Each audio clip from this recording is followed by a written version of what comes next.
У меня на личных консультациях по переезду либо просто отдыху на Бали часто спрашивают, какой же район для проживания выбрать с маленькими детьми, с детьми постарше, какой район наиболее подходит для одиночек и для парочек.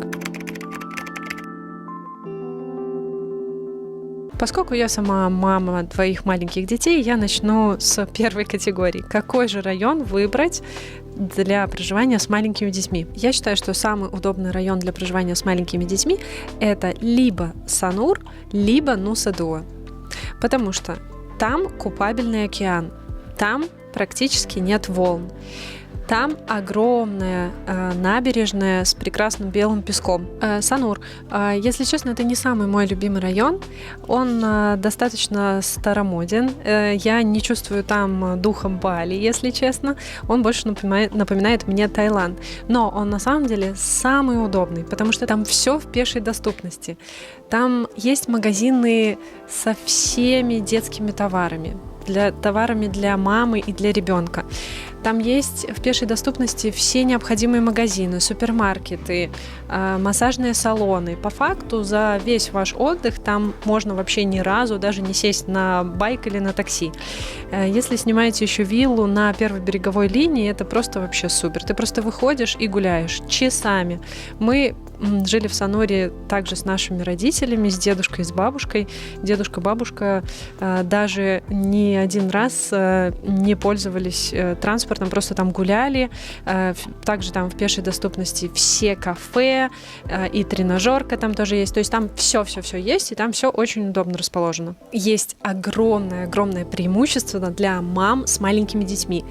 Ты можешь просто выйти с коляской и идти долго-долго по набережной, по которой можно ездить с колясками, с самокатами, с велосипедами. Второй район – это Нуса Дуа. Там тоже очень длинная набережная. Там целая красивая полоса изумительных отелей с игровыми, с бассейнами.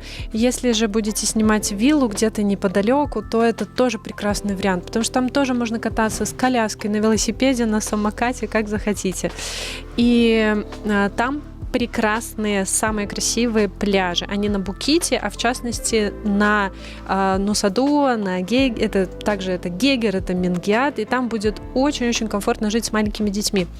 Но, возможно, и в Сануре, и в Нуса Дуа, возможно, будет скучно взрослым. Но взрослые могут брать, например, няню и выезжать, просто кататься и отдыхать, и делать себе тоже приятно. Да? У каждого района есть свои плюсы, свои минусы. Про все эти нюансы и более детально мы с вами можем обсудить на консультацию. Если у кого-то есть такой запрос, то приходите, буду очень рада. Теперь скажу пару слов про одиночек. Вот, например, если бы я ехала на Бали, летела на Бали одна, зависит от запроса и от человека, разумеется. Либо человек хочет тусоваться, хочет с кем-то познакомиться, походить, может быть, на свидание, заняться серфингом, а, возможно, человек, наоборот, хочет более такого спокойного отдыха. Может быть, человек хочет сходить на ретрит, может, человек хочет просто помедитировать, может, человек хочет просто заняться дайвингом, снорклингом. Бали подходит абсолютно всем. На Бали можно закрыть абсолютно любые ваши запросы. Например, если вы хотите спокойствия, тишины, и вам не нужен этот весь безумный движ, то я бы поехала в Амет. Вот точно, там на самом деле намного дешевле. Там дешевле жилье, там также есть прекрасные кафе, хоть и немного. Там можно снорклить прямо возле пляжа, можно встретить и рыбы, и даже иногда черепах. В общем, там классно. В общем, там реально будет уединение, и только вы, океан, песок, прекрасно аутентичная какая-нибудь балийская вилла, жилье, апартаменты, можно снимать просто комнату. И он находится достаточно далеко от всех самых популярных районов, соответственно, там не будет трафика. Это вот, кстати, к вопросу тому, что я не хочу лететь на Бали, там очень много транспорта, трафик, пробки, я этого не хочу. На самом деле Амет. Вот ответ на этот вопрос. Есть Амет и нет пробок. И все спокойно, и как будто время замерло. Далее, если бы я хотела более какой-то духовной жизни, духовного роста, трансформации, я бы, конечно, поехала в Убуд. Но, опять-таки, смотрите наше видео про фабрику просветления, будьте бдительными. Но сейчас не об этом. Я бы выбрала Убуд, чтобы жить там на красивой, традиционной вилле с очень гостеприимными, приветливыми балийцами, которые так даже отличаются от тех балийцев, которые живут в самых популярных туристических прибрежных районах. Я бы поселилась на такой классической вилле, возможно, даже без бассейна, потому что бассейнов тоже хватает в Убуде. Я бы ходила на йогу, медитировала бы, посещала какие-то балийские церемонии, которых достаточно много, церемонии очищения на водопаде и тому подобное. И также, конечно, безусловно, рекомендую випассану, но она находится где-то в часе или 2 часах езды от Убуда. От всей души рекомендую. Если бы я хотела свайпить, скроллить Тиндер, если бы хотела с кем-то познакомиться, если бы я хотела одеваться красиво, модно, молодежно, если бы я хотела тусоваться и знакомиться, то я бы 100% поехала в Чангу. В Чангу это просто как какой-то просто нереальный мир. Там все люди просто как с обложки. Может быть, так уже не актуально говорить. Все люди как на подбор, все люди как селебрити, какая-то топовая реальность.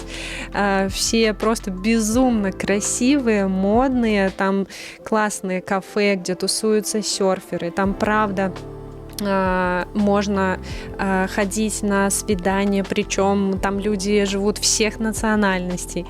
Там фитнес-центры, клубы, модные кафе, можно просто каждый день шопиться ходить. Там самые красивые, классные, модные концепт-сторы, магазины одежды местных классных брендов. В общем, все это в Чангу. Бич-клабы, постоянные тусовки, приезжают диджеи и тому подобное. Далее, я бы поехала в район Улувату, если бы я... Но, возможно, да, вот это правда, что говорят про пробки. В Чангу они безумные, но, опять-таки, тоже есть свои нюансы. Пробки там не всегда, и можно выбирать такое время, когда их нет. Но, тем не менее, да, все равно это правда. Людей там очень много, зато там самые красивые виллы, между прочим, но и самые дорогие. Людей там много, там есть пробки. Если кому-то это не близко, хотелось бы этого избежать, но тоже хотелось бы потусовать, походить на свидания и посерфить. Опять-таки, кого интересует тоже активный отдых и серфинг, я бы поехала на Букит и выбрала бы один из моих самых любимых районов Улувату, деревню Пичату. Там тоже самые дорогие красивые виллы, там чудесные, обалденные, красивые, с балийской эстетикой кафешки, кофейни, рестораны. Там вечером тоже можно красиво одеться, где-то потусоваться. Там есть тоже клубы, там есть безумно красивые бич-клабы. Приезжают различные популярные диджеи из Европы, из Америки, из Австралии. Но там более спокойный такой, то есть там меньше пробок, там все-таки более спокойно. Я бы сказала, что там такой более босоногий стиль, тем не менее похоже на Чангу, но меньше людей, меньше пробок, больше такой тропической аутентики, больше серферской тематики. И имейте в виду, что, конечно же, там самые красивые локации, пляжи в Чангу, такого просто нет. Если вы собираетесь лететь на Бали не по ВОА, Visa on Arrival, виза по прибытию, то мы рекомендуем вам наше самое любимое, надежное агентство, к которому мы сами уже обращаемся много лет. Вы найдете ссылку на это агентство в описании. Они ответят на все ваши вопросы, они подберут вам лично тот тип визы, который вам наиболее подходит, безболезненно, комфортно и также, конечно же, еще с приятным бонусом, потому что по нашему промокоду «Приют» вы получите замечательную скидочку. Не забывайте, указывайте и обращайтесь в агентство. Ссылка в описании. И последняя категория — это парочки. Романтическое путешествие для двоих. Я бы тоже выбрала немножечко поскакать по районам, но не переборщить, чтобы все-таки это было про отдых, а не про вот эту забеганность и хочу все посмотреть. Поэтому, конечно, я всегда рекомендую брать, если есть возможность, побольше дней, потому что просто за неделю, даже за 2 вы даже выдохнуть не успеете и мало чего вообще прочувствуете и увидите. Но, тем не менее, конечно, все по возможностям. В общем, для пары я бы однозначно, конечно же, ехала сначала куда-то на побережье, на какое-то купабельное. Я бы выбрала, например, сколько-то ночей в красивом лакшери-отеле на Нуса-Дуа. На самом деле их там огромное количество, и, между прочим, на любой кошелек.